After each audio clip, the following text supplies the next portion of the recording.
प्रणाम मित्रों। इस वक्त मैं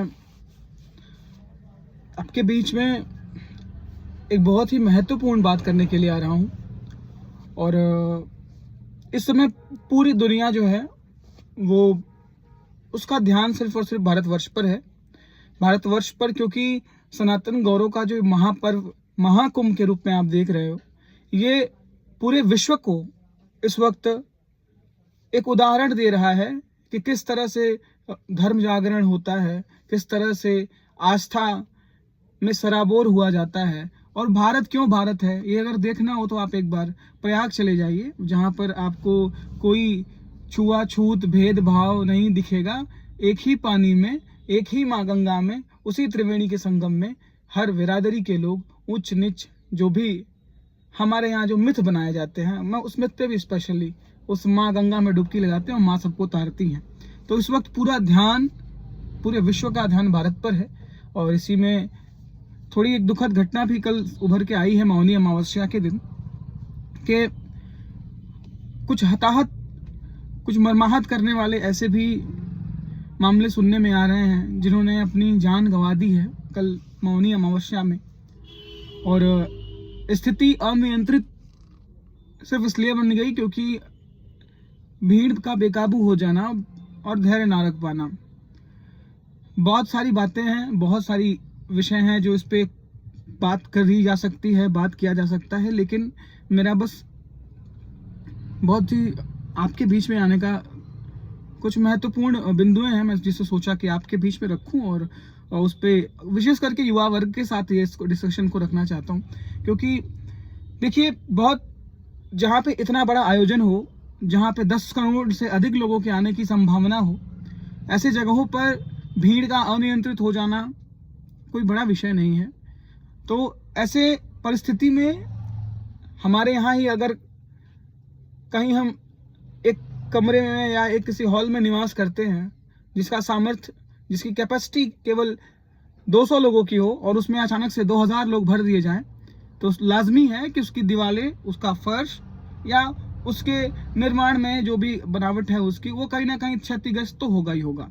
ठीक इसी प्रकार से अगर हमारे यहाँ अनियंत्रित भीड़ उस प्रयाग में स्नान करने के लिए पहुंची है, तो कहीं ना कहीं उस जो अनियंत्रण होने का वजह ये भारी संख्या भी था, जहाँ पे ये ऐसी कैजुअलिटी हो गई और ये जो लोग वहाँ दब गए या जिन लोगों की वहाँ पे मृत्यु हो गई, ये अपने आप में बहुत दुखद है। तो स्थिति नियंत्रण में तब होती है कि जब आप पैनिक होना छोड़ दें, यानी थोड़ा धैर्य रखें, धीरज रखें, तो कहीं ना कहीं स्थिति आपके नियंत्रण में आ जाती है। और प्रशासन का भी एक बहुत महत्वपूर्ण सहयोग आप आम जनता के द्वारा मिल जाएगा। प्रशासन को भी क्योंकि आप भी जानते हैं कि इतने श्रद्धालुओं को एक साथ मैनेज कर पाना बहुत ही कठिन है।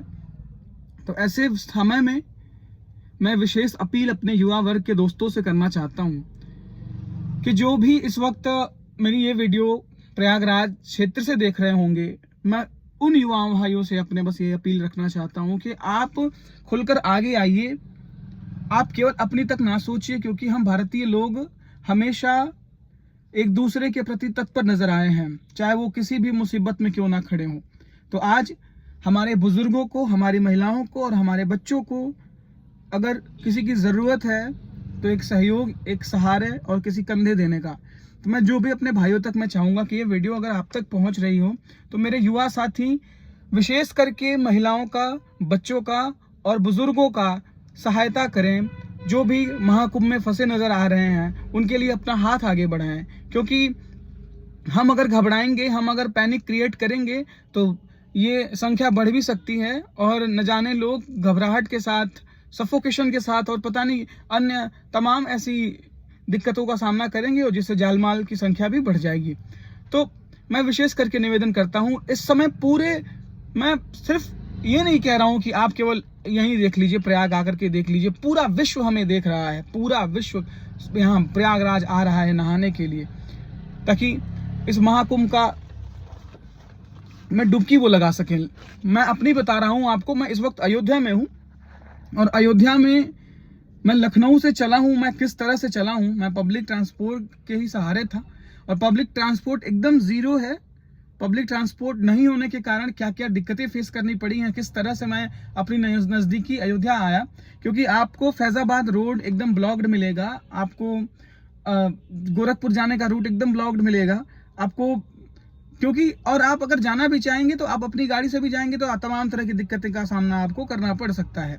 मैं जैसे तैसे तो करके अयोध्या आया पूर्वांचल एक्सप्रेसवे के रास्ते हो करके, वो भी गाड़ी रूट डाइवर्जन, जगह जगह पे दिक्कतों का सामना, और सुबह का चला आदमी रात में 10 बजे घर पहुंच रहा है।